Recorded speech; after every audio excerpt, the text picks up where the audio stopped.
আমার দোকানটা খুবই ছোট, অত বেশি বড়ও না। দোকানের লোক লাগবে জাস্ট একজন, বাট ফোন দিতেছে, মেসেজ করতেছে 100-200 জন।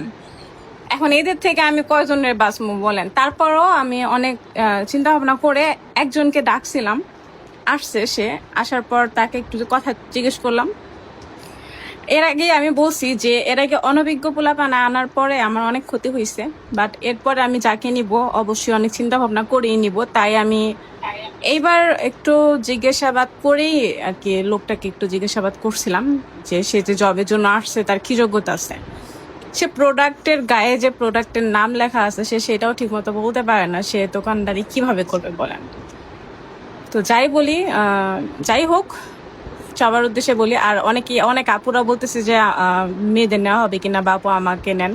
তো আমি বলতে চাই তাদের উদ্দেশ্যে যে আপু, আমার দোকানে আসলে মেয়ে আমি আপাতত নিব না, রাখবো না।